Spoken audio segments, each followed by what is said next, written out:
उत्तराखंड में 2022 के विधानसभा चुनाव को लेकर बीजेपी, कांग्रेस और आम आदमी पार्टी ने सभी 70 विधानसभा सीटों पर प्रत्याशी उतार दिए हैं। चुनावी मैदान में उम्मीदवार उतारने के बाद अब सियासी दलों की ओर से चुनावी वादों की बयार भी शुरू हो रही है। बीजेपी ने 2 फरवरी को अपना चुनाव दृष्टि पत्र जारी करने का ऐलान किया। कांग्रेस और आम आदमी पार्टी भी अगले हफ्ते अपना चुनावी घोषणा पत्र जारी कर देंगे। बता दें आपको, बीजेपी सभी 13 जिलों में चुनाव दृष्टि पत्र जारी करने का कार्यक्रम करेगी। पार्टी ने सभी 70 विधानसभा क्षेत्रों में जनता से सुझाव मिलने के बाद घोषणा पत्र को अंतिम रूप दिया। पूर्व केंद्रीय मंत्री डॉक्टर रमेश पोखरियाल निशंक के संयोजन में गठित घोषणा पत्र समिति को विधानसभा क्षेत्रों से 51,279 सुझाव मिले थे, जबकि 27,331 जन सुझाव बीजेपी को ऑनलाइन मिले। इन्हीं सुझावों के आधार पर भारतीय जनता पार्टी ने अपना चुनावी घोषणा पत्र तैयार किया है, जो अब जल्द ही सबके सामने होगा।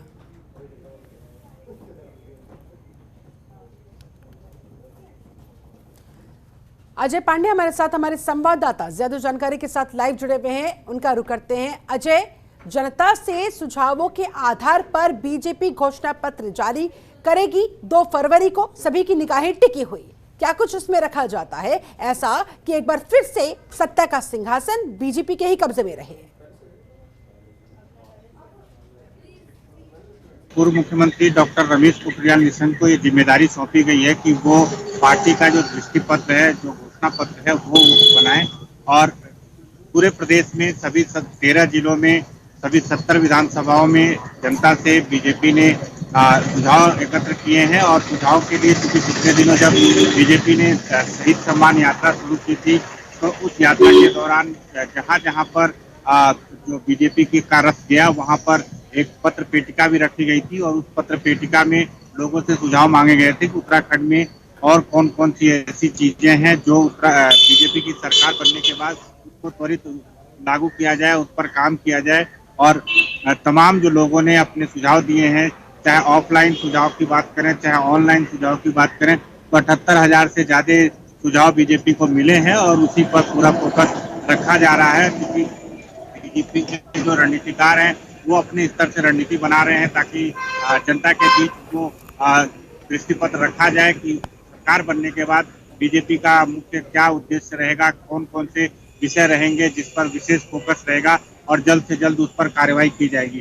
तो जनता के तमाम सुझाव मिले हैं। खासतौर पर देखिए, जो मूलभूत सुविधाओं की बात होती है, स्थानीय स्तर के अलग अलग जगहों के अलग अलग मुद्दे भी होते हैं, इन सारे मुद्दों को रखा गया है। बिजली, पानी, स्वास्थ्य, सड़क, बेरोजगारी, पलायन, ये तमाम ऐसे मुद्दे हैं जिस पर लोगों ने अपने अपने विचार रखे हैं और ये कहा है कि सरकार अपने ये देखना भी महत्वपूर्ण होगा अजय पांडे कि जनता ने तो अपने सुझाव दे दिए, उनमें से कितने सुझावों को गंभीरता से लेते हुए चुनावी घोषणा पत्र में बीजेपी जगह देगी।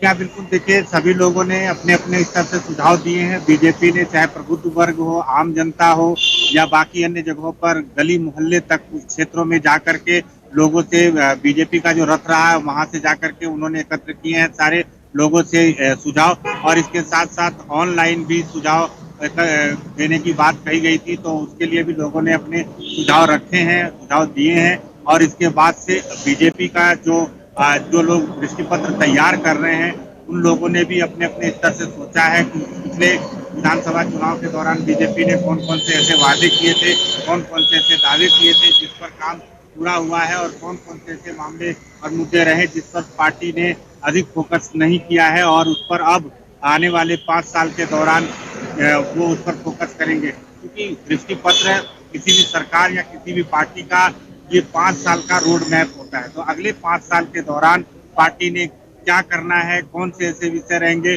जिस पर विशेष फोकस रखेगी पार्टी।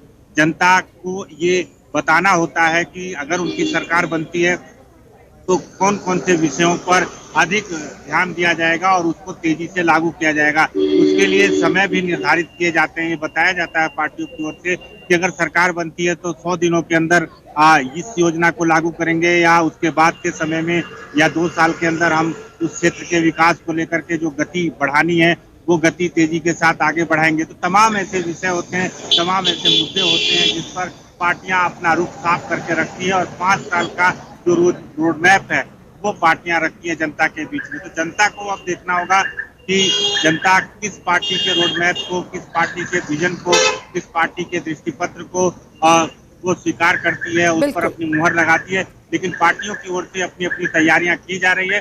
बताया जा रहा है कि बीजेपी की ओर से 2 फरवरी को अपना दृष्टिपत्र जारी कर दिया जाएगा। इसी तरह से अन्य दलों की ओर से भी तमाम तैयारियां की जा रही है। कांग्रेस की ओर से भी बैठकों का आयोजन किया जाएगा और वो भी उनके तरफ से भी जल्दी इस पर फोकस किया जाएगा। आम आदमी पार्टी ने भी अपने स्तर से तमाम बातें पहले ही जनता के बीच रखी है। अब देखना होगा कि वो लोग दृष्टिपत्र या अपना घोषणा पत्र कैसे रखते हैं। जी अजय, आप हमारे साथ बने रहे, आगे भी आपसे बातचीत जारी रखेंगे। उत्तराखंड में विधानसभा चुनाव में प्रत्याशियों की घोषणा के बाद सभी राजनीतिक पार्टियों में बगावत के सुर उठ रहे हैं। बीजेपी भी पार्टी से नाराज चल रहे नेताओं को मनाने में जुटी हुई नजर आ रही है। इसी कड़ी में बीजेपी ने पूर्व मुख्यमंत्री रमेश पोखरियाल निशंक, पूर्व मुख्यमंत्री त्रिवेंद्र सिंह रावत और कैबिनेट मंत्री अरविंद पांडे को नाराज नेताओं को मनाने की जिम्मेदारी सौंपी। बता दें आपको, 16 विधानसभा सीटों पर बीजेपी के बागी प्रत्याशियों ने नामांकन किए हुए हैं। प्रदेश अध्यक्ष मदन कौशिक को भरोसा है कि पार्टी से नाराज चल रहे सभी नेता जल्द ही मान जाएंगे। दरअसल 31 जनवरी को विधानसभा चुनाव में नाम वापसी की अंतिम तारीख है। इसी कारण पार्टी की कोशिश है कि अंतिम समय से पहले सभी बागी नेताओं को मना लिया जाए और इसके लिए जिम्मेदारी सौंपी गई है रमेश पोखरियाल निशंक को, त्रिवेंद्र सिंह रावत को।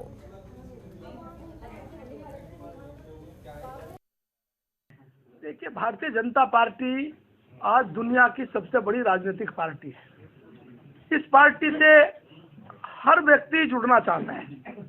हमने शर्त के आधार पर किसी को पार्टी में नहीं लिया, लेकिन यदि पार्टी की नीतियों से, हमारे विचार से, नरेंद्र मोदी जी के योजनाओं से, नरेंद्र मोदी जी के विचारों से प्रभावित होकर, विकास से प्रभावित होकर यदि कोई भारतीय जनता पार्टी में आकर भारतीय जनता पार्टी की सदस्यता लेता है और हमको लगता है कि अमुक व्यक्ति भारतीय जनता पार्टी में आया है, हमारे परिवार का मेंबर है, उसको टिकट देना है तो हमने दिया है।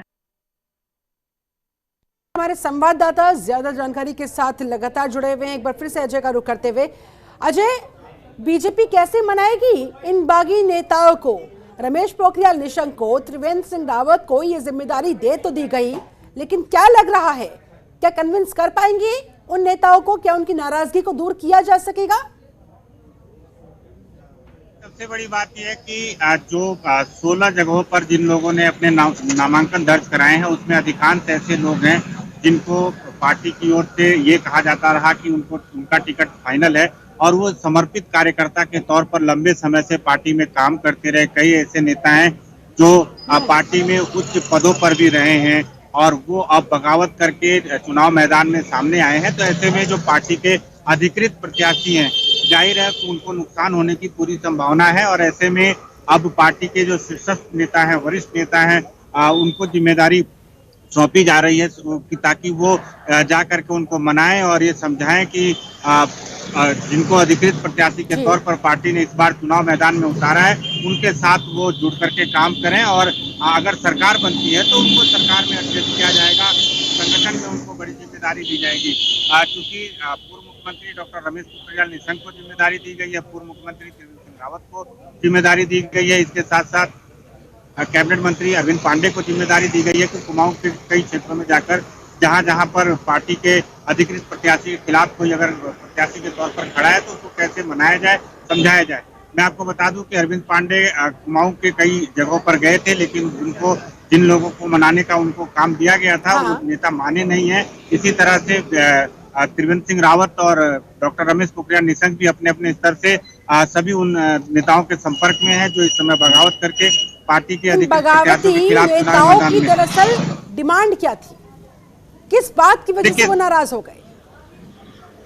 देखिए, सबसे बड़ी बात है कि क्योंकि हर 5 साल के बाद चुनाव आता है और जो अधिकृत प्रत्याशी घोषित किए गए हैं, अगर उस जगह पर उन्होंने अच्छा काम नहीं किया है या उनके खिलाफ जनता में उतना समर्थन नहीं है जितना होना चाहिए, तो बाकी के अन्य जो दावेदार हैं वो अपनी दावेदारी को पुख्ता कर रहे थे और ये माना जा रहा था कि उनकी दावेदारी पूरी तरह से पुख्ता है। अभी देखने वाली बात होगी बीजेपी कैसे इन्हें मना पाती है। बहुत शुक्रिया आपका अजय पांडे हमारे साथ जुड़ने के लिए, इस पूरी जानकारी के लिए। और आपको सीधे लिए चलते हैं बागेश्वर। मुख्यमंत्री Pushkar Singh Dhami door to door campaign कर रहे हैं।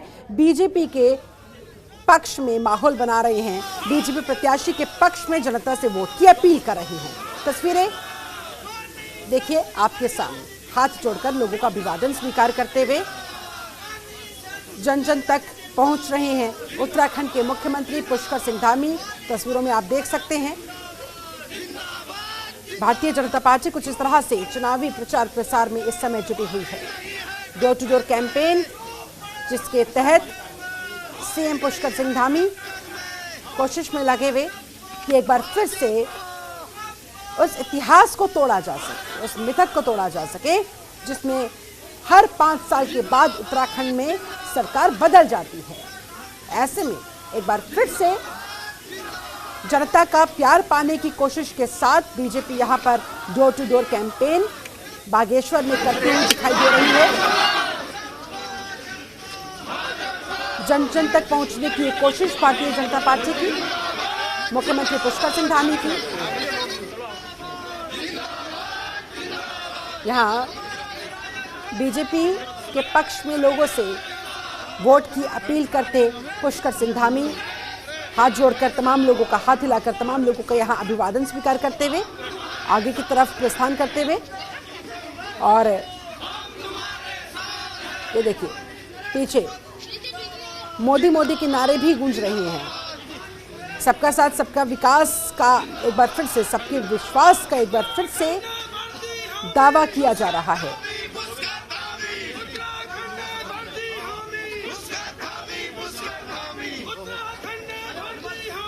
लोग भी उनका स्वागत करते हुए जगह जगह फूल मालाओं के साथ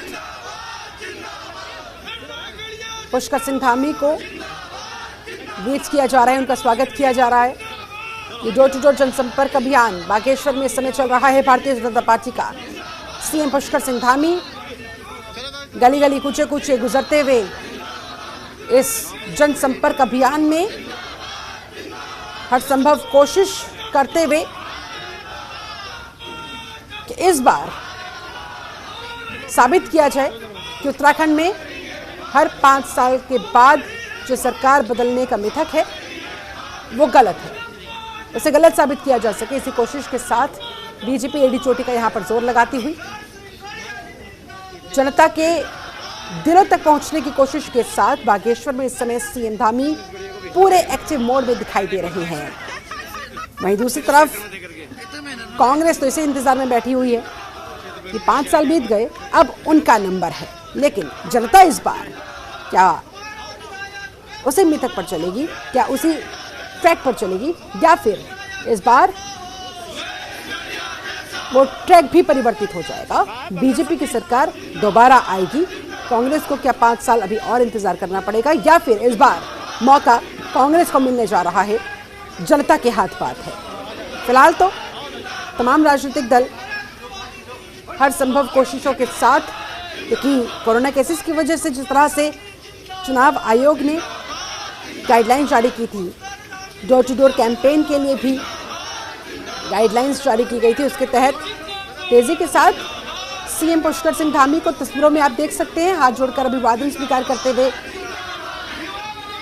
कार्यक्रम में आगे बढ़ रहे हैं। डोर टू डोर जनसंपर्क अभियान ये उनका इस समय आप तस्वीरों में देख सकते हैं। दुकानदारों से मुलाकात कर रहे हैं, वहाँ स्थानीय लोग, स्थानीय व्यापारी जो हैं वो भी पुष्कर सिंह धामी का स्वागत करते हुए दिखाई दे रहे हैं। तस्वीरों में आप देख सकते हैं। अभी एक पॉइंट पर वो रुके हैं, जनता से बात कर रहे हैं, और अब एक बार फिर आगे की तरफ बढ़ते हैं। भारतीय जनता पार्टी जिंदाबाद के, नरेंद्र मोदी जिंदाबाद के यहाँ नारे गलियों में गूंजते हुए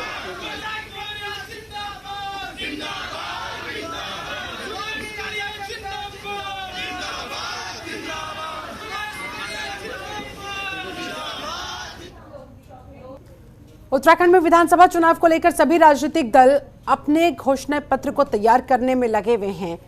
वहीं जल्द ही बीजेपी, कांग्रेस, आम आदमी पार्टी अपना अपना घोषणा पत्र जारी भी कर सकते हैं। इसी कड़ी में देहरादून में कांग्रेस में नामांकन प्रक्रिया के बाद अब मैनिफेस्टो कमेटी की बैठक होगी, जिसमें मैनिफेस्टो को लेकर चर्चा होगी।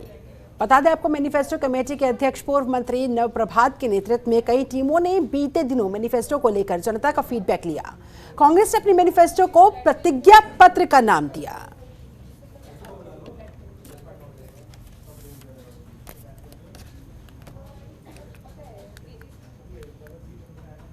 उत्तराखंड के चुनावी मैदान में किस्मत आजमा रहे 23 प्रत्याशियों के नामांकन शनिवार को कई कारणों की वजह से खारिज कर दिए गए। 727 उम्मीदवारों के नामांकन पत्र वैध पाए गए हैं। फिलहाल अभी उम्मीदवारों के लिए नाम वापसी का विकल्प बचा हुआ है। शनिवार को गढ़वाल मंडल के 7 जिलों में 13 और कुमायूं मंडल में 6 जिलों में 10 नामांकन रद्द हुए। निर्वाचन विभाग के मुताबिक शुक्रवार की रात तक प्रदेश में 13 जिलों की 70 विधानसभा सीटों पर 750 उम्मीदवारों ने नामांकन कराया था। ग्राफिक्स के माध्यम से आपके सामने विधानसभा चुनाव के लिए कितने तैयार हैं उम्मीदवार, किस जिले में कितने उम्मीदवार हैं। देहरादून में 141, हरिद्वार में 127, उत्तरकाशी जिले की बात करें तो वहां 27 उम्मीदवार, चमोली में 34 उम्मीदवार, रुद्रप्रयाग में 27, टिहरी गढ़वाल में 43। चुनाव के लिए 23 प्रत्याशियों के नामांकन अब तक खारिज भी किए जा चुके हैं। पौड़ी गढ़वाल में 52 उम्मीदवार, बागेश्वर में 17, अल्मोड़ा में 56, चंपावत में 15, नैनीताल में 72, सोचिए जरा 72 उम्मीदवार, उधम सिंह नगर में 86, उससे भी ज्यादा।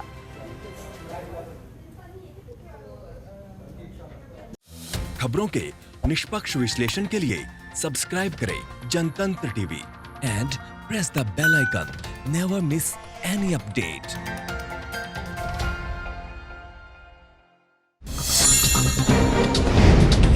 डाउनलोड कीजिए जनतंत्र टीवी ऐप को, जो कि अवेलेबल है गूगल प्ले और ऐप स्टोर पर।